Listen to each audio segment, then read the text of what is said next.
So I would guess 80% of the time when I pick up a rope to use it, I start by tying a bowline. That's because 80% of the time the first thing I need to do is attach the end of the rope to an object. And a bowline is hands down the best knot to use to create a loop in the end of the line. There are several reasons for that, but the first one is because you know if you tie a bowline to create your loop, it doesn't matter how hard you pull, that loop is not going to get smaller and it's not going to get bigger. That knot won't slip. The second thing is it doesn't matter how hard you pull. You can always get a bowline off your line and it will not have kinked the line so tightly that it weakens the parent line stock enough to worry about. 10%, 15% perhaps in a hard pull, but that's not as much as some knots, even if it's wet, okay? Even if it's wet. That's one of the reasons that in the maritime industry, bowline, bowline, it's used to tie a ship to a dock. Because when you tie a ship to a dock, if that ship comes loose, if this knot breaks, if it stretches out, you have a slow motion shipwreck. And whether a shipwreck is slow motion or high speed, you don't want it. That's why you use a bowline. Not only will a bowline make a bulletproof fixed loop, but if it's a slip knot you need, the bowline is a place to start. Sometimes you need a loop that's going to render down, that's going to come up tight. And if you have a bowline down, you just put a bowline in it and then reach through, and there's your slip knot. See that? And what that does, actually, let me move this around here so you can see the bowline. You don't have to worry about the slip knot ever failing because you've got some Mickey Mouse series of half hitches over there creating the slip loop. That is a bowline in a slip knot application that you can trust your life to. Now, there are several ways to tie a bowline, like maybe 3 that I know of. There are probably more than that. And they're all good, and it's fun to know 2 or 3 ways. But if you're just going to learn one knot, just one, figure out at least one way to tie a bowline securely, confidently, in a hurry, and you're going to feel a lot better about walking up to a rope with the intention of doing some work. The second knot I want to point out is maybe the easiest of the knots that I'm going to show you.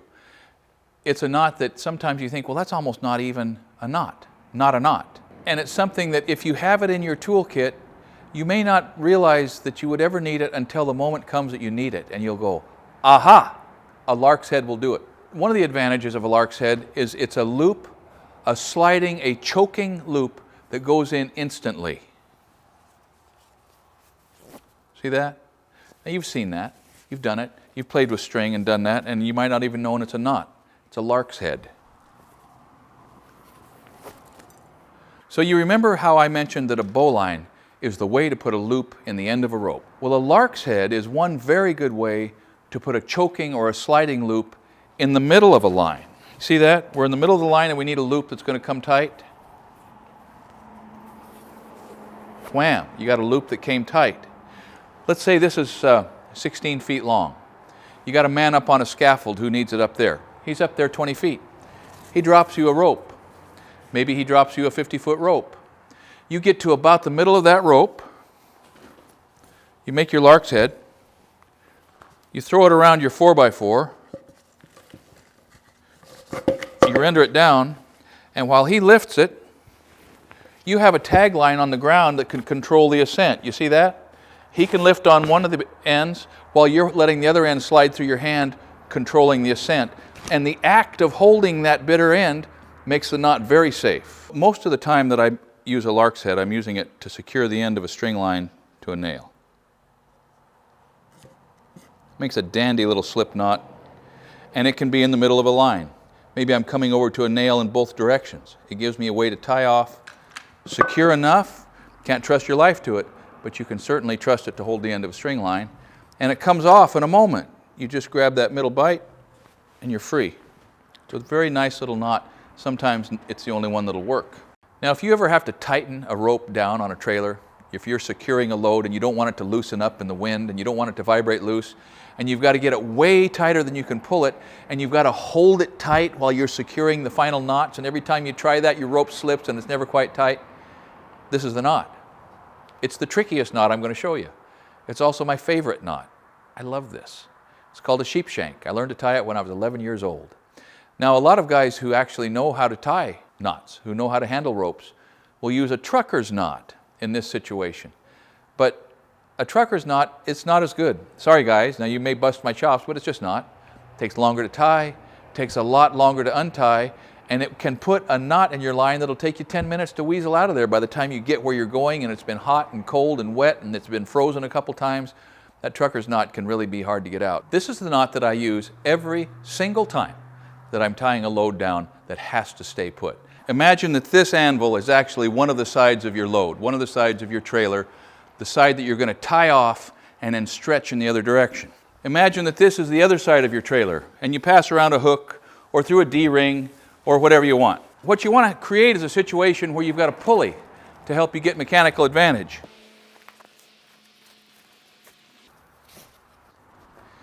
See that pulley right there? That pulley is secured by these two half hitches. So you can pull as hard as you want. And then, to get it loose, you simply slack it and run that backwards out of that half hitch and backwards out of that half hitch, and your knot's gone. It's just gone. So remember it this way. The sheepshank is the knot you use to take slack out of a line and hold the slack, as in tightening down a load, as in pulling a ridge pole down a wall tent or over a tarp that's over your concrete work, or tightening up one of the tent lines down to a peg. There are just a lot of times you need to tighten a line and hold it tight. The other thing that it does is it makes you look like an operator. It makes you look like somebody that understands mechanical advantage, that's been around a while. It makes you look like an old salt, and everybody likes that. So this knot is for tying two ends of rope or webbing, mule tape, string, I don't care. It's for tying two ends of two different ropes or the two ends of the same rope or the same piece of webbing together. It's a simple, elegant little knot. It's called the water knot. Doesn't look like much, does it? But it does not reduce the line strength. You don't have to worry about it slipping, and it centers itself on the line. Now I'll show you why that's important. But can you see how that knot is centered on the line?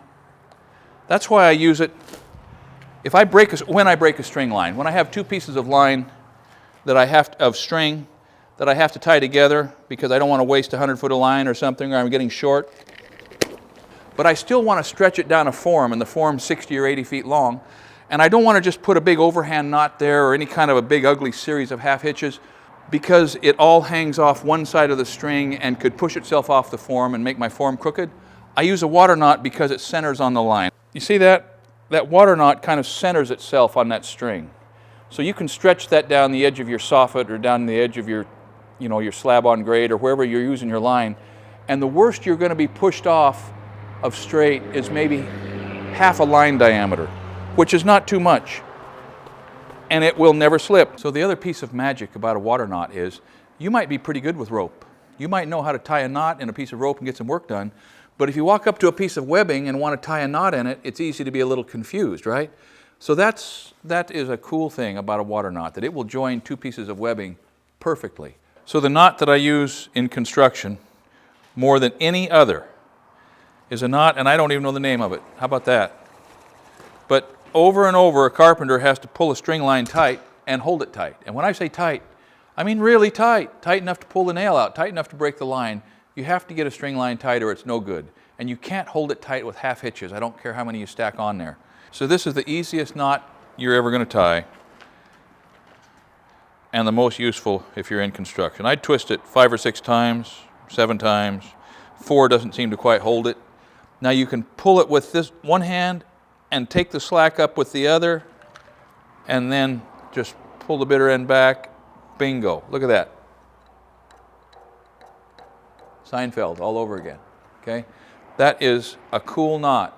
And then when you don't need that string anymore, you do this. Bang, it's loose, you're out. So let's make up a name for that knot, shall we? And you guys can correct me because I don't know, but we're going to call it the fiddle string knot because you can pull a string, fiddle string tight. I hope this makes some sense to you. Okay, hold on, pause. Let's talk about this for a couple minutes more. I like naming it like that. Okay. Just say, let's say, this, I'll talk about this. If you don't know this knot, if you know this knot, you'll cut your string less and it'll last. Not only is it fast and comes out easy, but you cut your string line less, and so it lasts longer. Yeah. It's already rolling. Go ahead. Okay, so not only is it fast, not only is it positive, but if you get used to using this knot, you'll have fewer and fewer reasons to ever cut your line, because you can bust this knot on there, throw it around the nail, pull it tight, throw the bit around the back, and go over to your next station. You see that?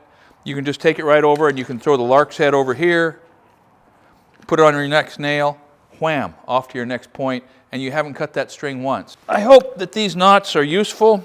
If you want to actually learn how to tie them, you can click on the links.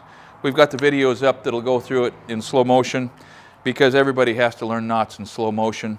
But once you get it in your hands, once you've done it, I don't know, maybe 10 or 12 times with your hands, you're going to be able to tie that knot under pressure, in the dark, if your life depends on it. That's what you need to be, is familiar enough with a knot that if your life or someone else's depends on it, you know you can tie it, and you know it's going to work, and it's going to make you somebody that people go to for solutions to their problems.